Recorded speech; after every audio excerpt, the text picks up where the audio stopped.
They say silence is peaceful, but not everywhere.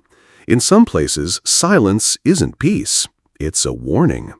My name is Radaw. I'm not a storyteller. I'm a geologist. I study rocks, soil, and seismic patterns. Nothing exciting. No ghosts, no mysteries, just science. But 3 months ago, I came face to face with something science can't explain. Something that lives beneath the soil. Something that breathes and waits. It began with a routine assignment. I was sent to a remote valley in Himachal Pradesh by the government. Some small, unexplained seismic readings. My job was to investigate. The place was isolated, surrounded by thick forest, tall cliffs, and clouds that seemed too low, too heavy, like they were hiding something. The village closest to the site was called Harshalgan. Only 38 people lived there, all old. No children, no laughter, no animals, no color, just gray homes and blank stares.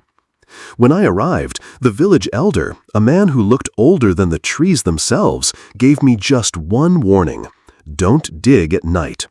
No other instructions, no explanations, not even a smile. I should have listened, but I thought it was just superstition, a rural belief. After all, I was a man of logic, so I set up camp and began my work. On the second day, I was drilling a few feet into the ground near a dense patch of forest. That's when I heard it. A sound. Not the crunch of rocks, not the vibration of the drill. No, it was soft, like something organic, like flesh. My drill hit something that didn't belong underground, and then I felt it.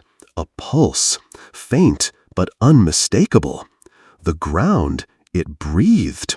I pulled back immediately, checked my equipment. No readings, no anomalies, but I swear the earth felt warm under my boots. That night, I couldn't sleep.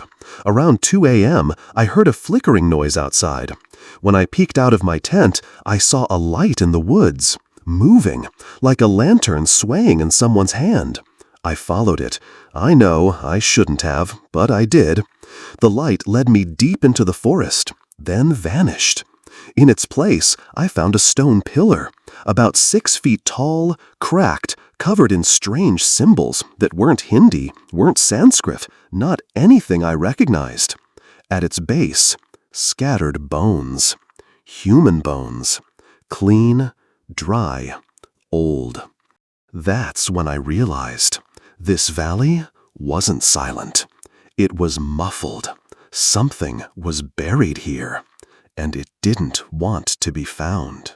The next morning, I went to the village elder. I told him what I saw. He didn't look surprised, didn't even blink. He just said, "You've heard it now. It knows your name." I demanded answers. He said nothing else, just walked away. I packed my bags immediately, but when I tried to start my Jeep, it wouldn't move. Engine dead. Battery fine, but it wouldn't budge. The ground underneath, it was humming, a deep, slow vibration, almost like a warning. Over the next 2 days, things got worse. Food spoiled in hours. My compass spun in circles. I didn't hear a single bird, no insects, nothing, just wind and that low, steady hum. I was losing sleep, losing my mind. On the 4th night, I saw something I'll never forget.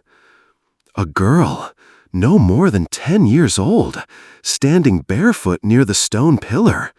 Her skin was pale, hair tangled, clothes shredded. She didn't blink, just stood there, facing me. I called out to her. She turned her face slowly and smiled. But her eyes were stitched shut, neat black thread, still bleeding.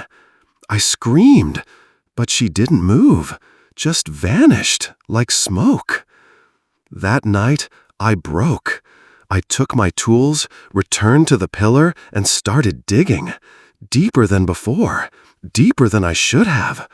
And about 10 feet down, I found it. It wasn't a coffin. It was a door. Not made of wood, but bone. Human bone fused together.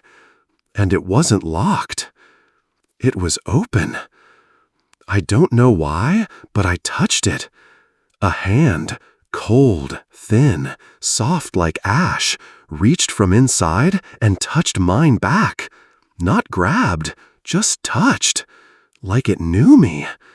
And in that moment, I heard a voice, not in my ears, but inside my skull, whispering, "You dug for truth. Now, carry it." I woke up in my tent the next morning. No memory of how I got there. My hand, the one that touched the door, was covered in dry soil. And on my palm, carved into the flesh, was one of the symbols from the stone pillar. I didn't scream. I couldn't. My voice was gone. I packed up and walked for hours until I reached the main road. A truck driver picked me up. I said nothing. He didn't ask. I reported to my department that the terrain was unstable, dangerous. I recommended abandoning all projects in the area. They didn't argue, but I didn't tell them the truth. Because the truth follows me. Even now, back in Delhi, I hear it. When the city goes quiet at night, I hear that hum again, faint, under the floorboards. Sometimes I wake up with dirt under my fingernails. Sometimes, when I sleep, I see her, the girl, and she's always smiling. I don't know what I unearthed in that valley, but it wasn't human, and it wasn't alone. I don't think I left it there. I think it left with me. You don't need to believe any of this. Most people wouldn't. But I'll leave you with one warning, the same one I wish I had taken seriously. Don't dig at night.